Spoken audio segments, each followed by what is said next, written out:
Okay, so we're sitting outside the Hotel Maritime where the conference is taking place with some of the delegates from the youth movement here, and they've had a good day today. Do you want to start by introducing yourself, guys, and then maybe we'll explain to our audience why it's been a good one for you.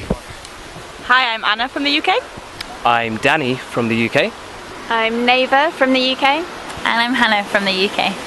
Excellent. Okay, and you're saying it's been a good day. Danny, do you want to start off with telling us why?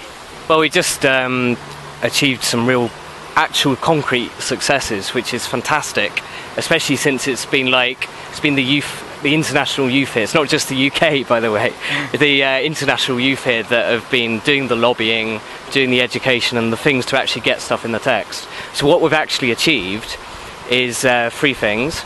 We got the UN to call for funding for some workshops to happen in Africa and the small islands, which is brilliant because the situation before that was that they had planned workshops on climate change education in America, in Europe, in Latin America, Caribbean, and they'd left out the small islands and Africa, which is absolutely ridiculous. So we got them to request funding, and actually the US has stepped forward and said, we will deliver some of that funding. So we're very close to getting those pulled off.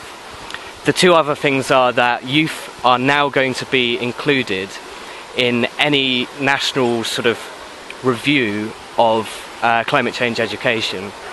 It's the old principle of no decisions about us without us.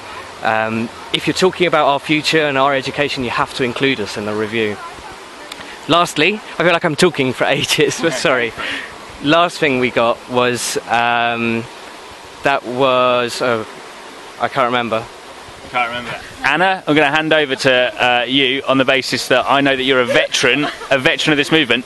Just for context, you're saying these are big successes, and I think everybody here appreciates that getting anything through the UN is a bit of a challenge. How much of an achievement is this? Well, we all know that the UN's all about text, and you want to change the text, and it takes a lot to change the text. So for the young people here to have actually managed to get our priorities, get what we want to see in the text, actually achieve that, it's a big thing, and it's a real step forward.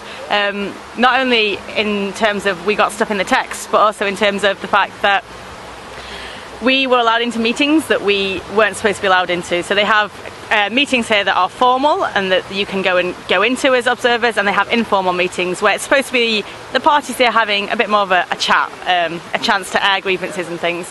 But actually, because this point in the text is about young people, it's about education, it's about our lives, we were saying hey, don't discuss us without us being there, and we called to be allowed into the closed meetings, and the other day we're actually allowed to be there, and that's a huge success, making this process more transparent and involving the people who, at the end of the day, it's about.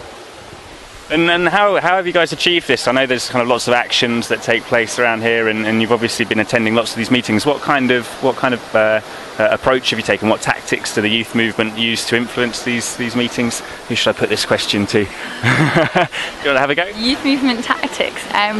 Well, basically, we have a youth meeting every morning where we decide at the beginning of the week we started looking at where our priorities lied and where the youth could have the biggest say, and so education forming such a major part of our lives, and we decided that was an area that we really wanted to target.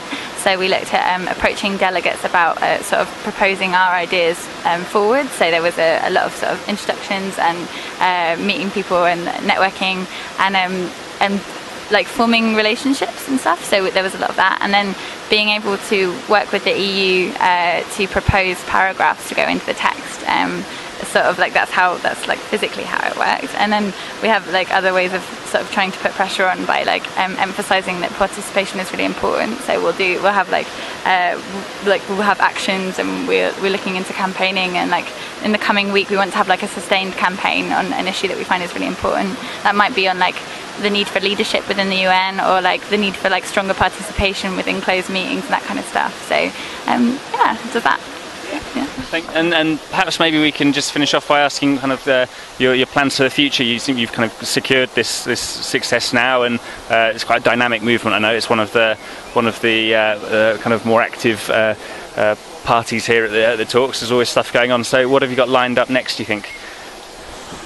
Who wants to have a go? I think that at the moment one of the things that we're waiting to do before we decide, because we're all from the UK, we're waiting to talk to the wider international youth movement and then find out what everyone's interested in and take it on from there. But public participation and looking for like strong leadership where it hasn't been necessarily kind of found before. And I know that the process within your movement is consensus based. Is that right? Which mirrors the it mirrors the process here. You know, they have to achieve consensus. And do you see the same kind of problems in your own movement? Anna's nodding. I'm gonna ask her.